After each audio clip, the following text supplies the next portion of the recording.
you had a nice lunch. This afternoon, we're going to be doing a guided reading lesson, okay? Now, I know last term we were doing guided reading in small groups and analysing different texts and having lovely discussions, answering questions about these texts. The format actually was going to change slightly this half term to a whole class guided reading, okay? And the technique we're explaining today, the reason why we're showing you this really is because it's really going to help you out when you're answering questions on the reading test. If you remember the tests you did back in November, and there were those questions where they had 2 marks or 3 marks, and Penguin's class will remember, when I was circulating around, I was doing a lot of, oh, can you expand that answer a little bit for me? Can you give me some evidence to justify what you're saying, okay? And the reason why I was doing that was because I knew that the answers as they were was not going to achieve the highest mark, so 3 marks out of 3, okay? And that's absolutely fine. That's not your fault whatsoever. The reason is because we hadn't actually taught you how to answer those questions to the highest possible degree yet. So we were not surprised whatsoever, okay? But this technique is a really helpful one that you can use not only in the reading test, but also for just wider writing that you can sort of use as a structure to paragraphs, okay? That's really going to take your writing to the next level. So it's very important to pay attention and really keep this in the front of your mind whenever you're doing any kind of writing, okay? So the way the lesson is going to work, I am going to run through this PowerPoint, a bit of input with you, okay? We're going to look at an example together.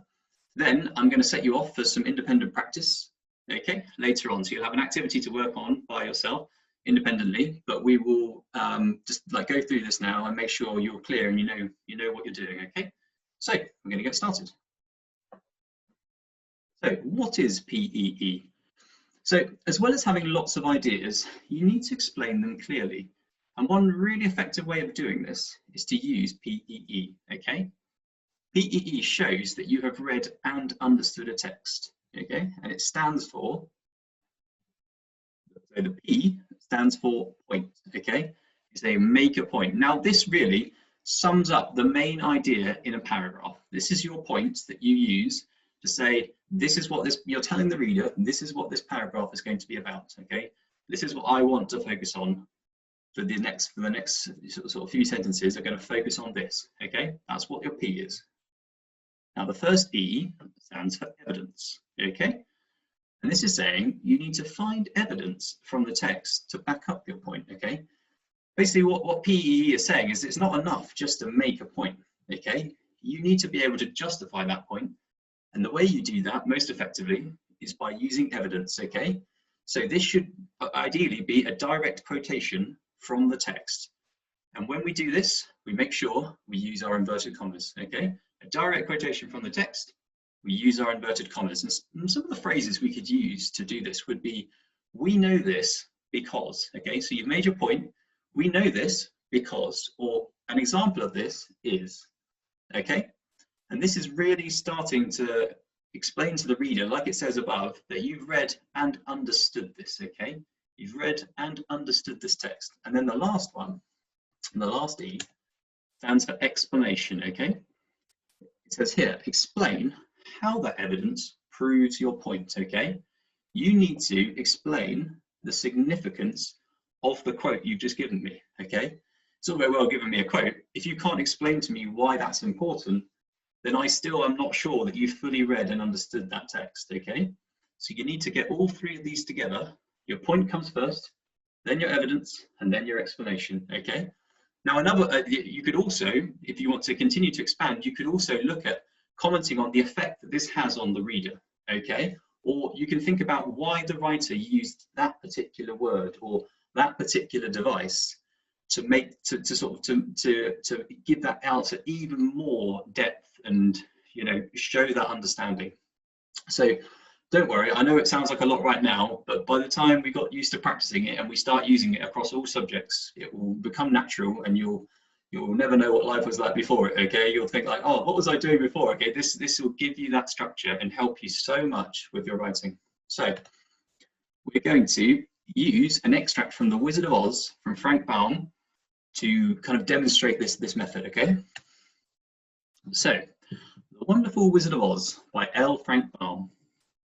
She was awakened by a shock, so sudden and severe that if Dorothy had not been lying on the soft bed, she might have been hurt. As it was, the jar made her catch her breath and wonder what had happened, and Toto put his cold little nose into her face and whined dismally. Dorothy sat up and noticed the house was not moving. Nor was it dark, for the bright sunshine came in at the window, flooding the little room. She sprang from her bed and, with Toto at her heels, ran and opened the door. The little girl gave a cry of amazement and looked about her, her eyes growing bigger and bigger at the wonderful sight she saw. Okay, fantastic. So let's have a look at the question that they would like us to answer. How did Dorothy feel when she opened the door? Okay, now, you might be a little bit like, oh, okay, you know, and like many of us were during that test, okay, we were a little bit overwhelmed sometimes by the questions. It's like you've got all this text and suddenly you've got a question that needs you to look into this text and you need to be able to understand what's going on and pick out the relevant bits, okay? It is daunting, but this is why we practice. So what I'm going to ask you to do is, I'm going to ask you to highlight the part of the text that you would like to use to guide your answer. So that could be where your evidence is coming from and your explanation, okay? And also, in your point 2, I want you to find which bit of the text you're going to use. So pause here, okay?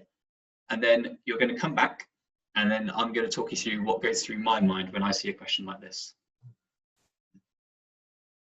Okay, welcome back. So hopefully you had a go. Now, for me, when I see how did Dorothy feel when she opened the door, I'm thinking to myself, I want to highlight the key parts of this question, okay? I want to find what's the most important part of this question that's going to help me track down the answer in what is quite a large wall of text, okay? So I'm going to look at some key words. I'm going to highlight here, feel, okay?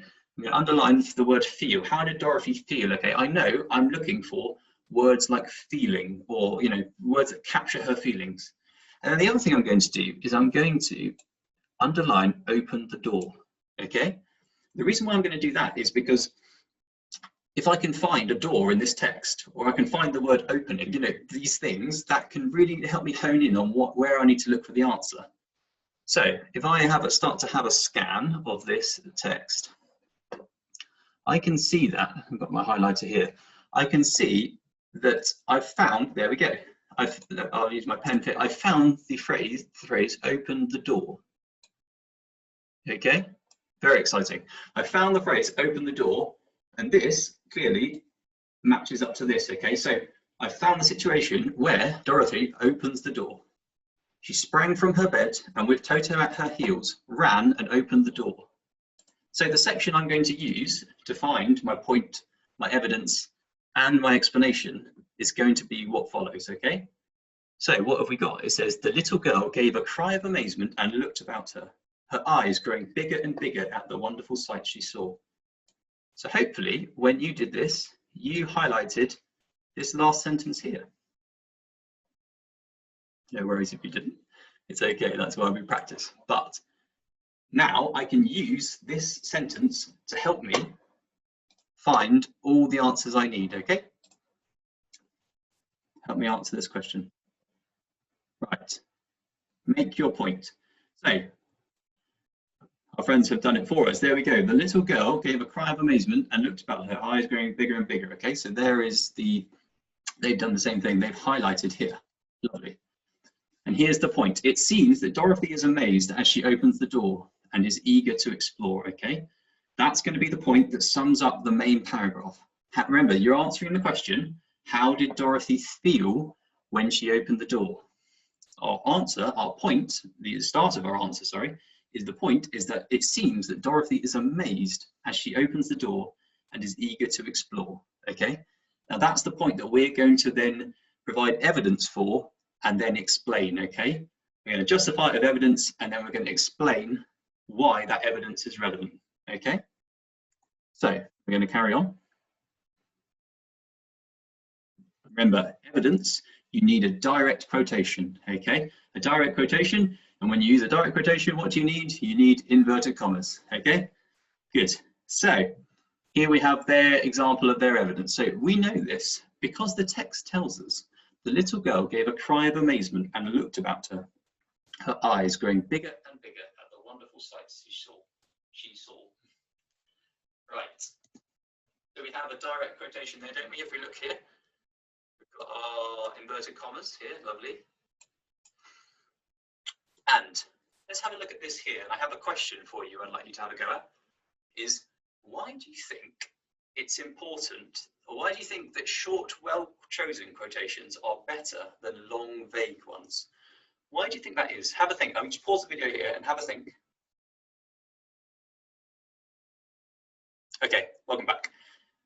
Now, if you said to me, it's because it shows you understand the text, congratulations. That's exactly what I was thinking, okay? If you have a targeted, really short but direct, you know, incredibly relevant quotation, it shows the reader or the marker that you understand completely what you've just read, okay? Because you can highlight and pinpoint the bit that the only bit that is relevant for your answer, okay? You successfully highlighted that. If you do a long, vague quote, you know, the extreme end of this is that you just quote the entire thing and you say, look, here's my quote, it's in here somewhere. But then that doesn't show me, or the examiner or the marker, that you understand what is in that text, okay? So that's where it's really important to be concise and use just really relevant pieces of information, okay? Excellent, we're going to continue. So we're on to the last one, explaining. We need to explain how the text supports our initial point, okay? Dorothy cried in amazement, which indicates that she thought the sights she saw were wonderful. Also, as her eyes grew bigger and bigger, it gives the impression that she was astounded by what she saw and couldn't believe her eyes. Okay, so if you think about it, the phrase her eyes grew bigger and bigger gives the impression she was astounded and cried in amazement, okay? If you cry in amazement, that's generally a good feeling, okay? So we're talking about feelings, we're talking about how did she feel? She cried in amazement, okay, which indicates that she was excited and what she saw was incredible.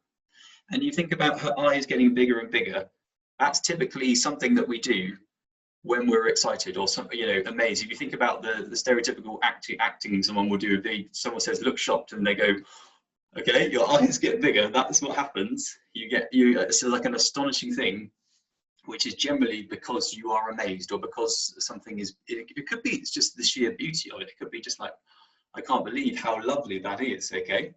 And that's what our explanation is. We've taken, remember, our evidence was that sentence from the text, okay, that phrase from the text, where we spoke about the cried in amazement, we spoke about the eyes getting bigger. Now we've explained that. We've explained why that shows the amazement, or that shows what she saw was beautiful, okay? So we've had our point, we found our evidence, and now we've explained it. And I imagine we're going to go through, yep, there we go. We're going to put it all together, okay? So if you think about this as your paragraph, this is what it will look like. So your point, it seems that Dorothy is amazed as she opens the door and is eager to explore.